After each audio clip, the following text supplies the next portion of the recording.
Bonjour Charles Decon. Bonjour Philippe, bonjour à tous. C'est votre journal des médias. Avec quoi au sommaire ce jour?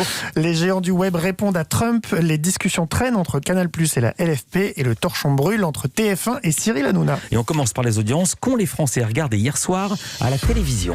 8000 téléspectateurs d'écart. La course a été extrêmement serrée entre les deux premiers. On est dans la marge d'erreur de Médiamétrie. Donc sur le papier, en tête, c'est France 2 qui domine donc d'un cheveu avec la fiction inédite La Fugue avec Valérie Carcenti, suivi par 4 100 000 téléspectateurs, soit 17,3% du public. TF1 est deuxième avec sa toute première série italienne en prime, baptisée Doc. 4 100 000 téléspectateurs au compteur également, soit 18,1% du public. TF1 est cependant largement leader sur les femmes responsables des achats de moins de 50 ans, à 28% de part d'audience. Enfin, c'est M6 qui prend la troisième position. 2 600 000 personnes étaient devant un inédit de recherche appartement ou maison, soit 11,4% de part d'audience et un bon 21% sur les FRDA. Culture Média. Et on commence ce journal des médias avec la réponse de Twitter à Donald Trump. Le réseau social a suspendu cette nuit le compte du président américain. C'est une première. Il pourra être réactivé vers 13h ce jeudi, heure française, mais à une condition, que le président sortant supprime 3 tweets qui vont à l'encontre des règles de Twitter. Parmi eux, une courte vidéo publiée hier par Donald Trump. Il appelait ses partisans à quitter le Capitole qu'ils avaient pris d'assaut quelques minutes plus tôt. Mais au passage, il réaffirmait une nouvelle fois que l'élection présidentielle avait été truquée. Et il lançait à ses supporters qu'ils étaient, je cite, des gens très spéciaux et qu'il les aimait. Si Donald Trump s'incline et qu'il supprime effectivement ses tweets, Twitter a prévenu, toute nouvelle infraction sera sanctionnée par une suppression permanente de son compte, suivie par 89 millions de personnes. Les autres réseaux sociaux majeurs ont également sévi.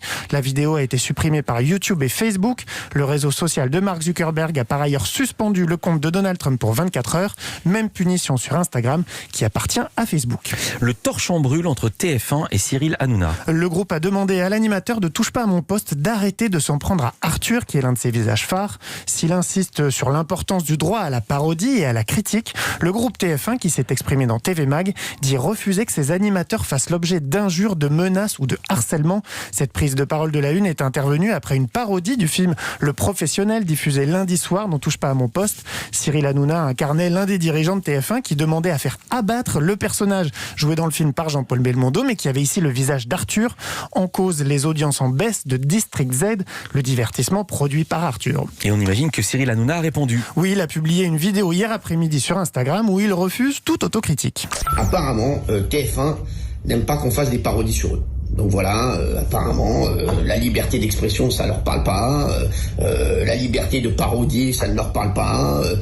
Apparemment, on les harcèle, alors que j'ai encore fait un tweet sur le JT de TF1. Il est carton du JT de TF1. TPMP, ça restera toujours l'émission de la liberté d'expression. L'émission de ceux qui sont oubliés, qui ont la parole et qui en donnent la parole et qui n'ont pas la parole ailleurs. L'émission sans langue de bois, l'émission où on dit ce qu'on pense, l'émission où on rigole et la seule émission en direct, le seul talk show en direct, où il peut se passer n'importe quoi et il se passera toujours n'importe quoi.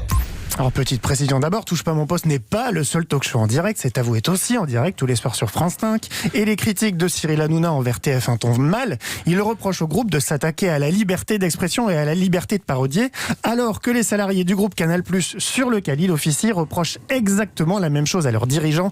On pense évidemment au licenciement fin décembre du commentateur Stéphane Guy, qui a simplement rendu hommage à l'antenne à son confrère Sébastien Toen. Ce dernier avait lui aussi été licencié après avoir participé à une parodie d'une émission du groupe Canal+.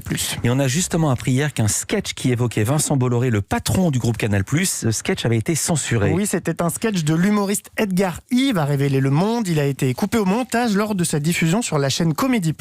C'était lundi soir. Il y évoquait notamment la corruption qui sévissait en Afrique et les hommes d'affaires qui y prospèrent en citant Vincent Bolloré, le patron du groupe Canal+. Le sketch faisait partie d'un spectacle consacré aux nouveaux talents de l'humour qui avait été enregistré en novembre dernier, mais les téléspectateurs de Comédie+ en ont été privés lundi soir à la demande de l'artiste, assure le producteur de la soirée joint par Le Monde. Selon lui, Edgar Yves aurait été mécontent de sa prestation, il aurait demandé à être coupé au montage. L'humoriste de son côté n'a pour l'heure ni confirmé ni infirmé cette version des faits. Canal+ toujours, les discussions entre la Ligue de football professionnel et le groupe n'avancent pas très vite. Selon l'équipe, elle pourrait même se prolonger jusqu'au mois de février. Le match OM-PSG qui est prévu le 7 février prochain pourrait faire office de lancement de la nouvelle offre foot de Canal+, si si un accord est conclu à temps.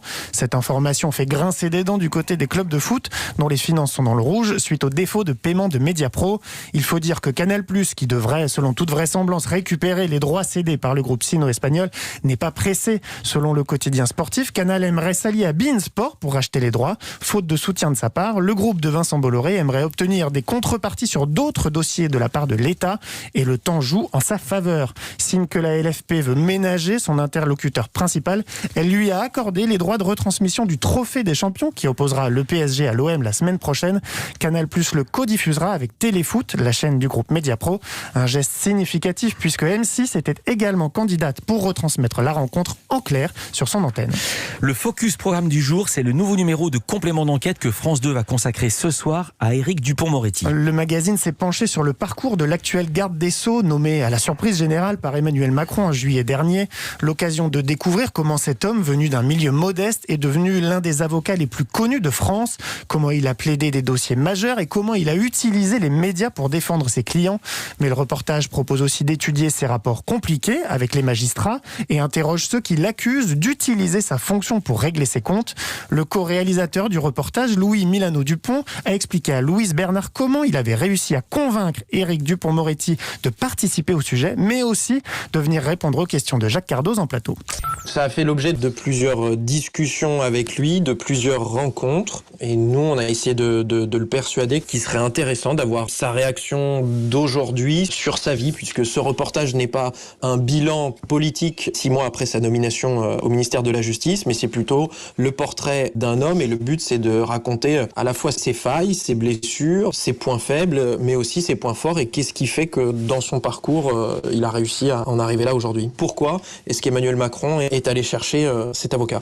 Dupond-Moretti, le coup d'éclat permanent co-réalisé par Julien Daguerre, c'est ce soir dans Complément d'enquête à 22h55 sur France 2 et Eva Rock vous en parlera tout à l'heure dans son zapping du lendemain. Et avec des extraits, 200 personnalités de la culture lancent un appel pour se faire vacciner contre le Covid. Elles veulent donner l'exemple et rassurer les sceptiques. Un sondage paru hier indique que seuls 38% des Français sont prêts à se faire vacciner, l'un des plus faibles taux au monde. Face à cette défiance, Daniel Auteuil, Zabou Bretman ou encore Audrey Fleurot et Gérard Jugnot se disent prêts à recevoir le vaccin dès que cela sera possible. À l'origine de cet appel, le comédien et metteur en scène Stanislas Nordet. Il a été inspiré par l'appel des 200 maires à se faire vacciner lancé fin décembre.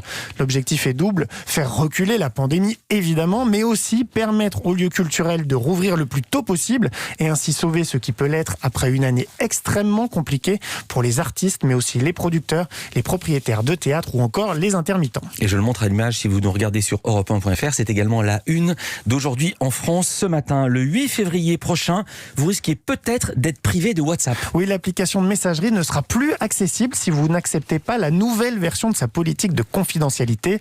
Parmi les modifications, l'obligation pour les utilisateurs de WhatsApp de partager leurs données avec Facebook, qui est propriétaire de WhatsApp depuis 2014. Le groupe dirigé par Mark Zuckerberg assure que cette mesure permettra d'améliorer ses services et de proposer des publicités plus adaptées à ses utilisateurs. Merci beaucoup Charles Decamp. À demain pour un nouveau journal des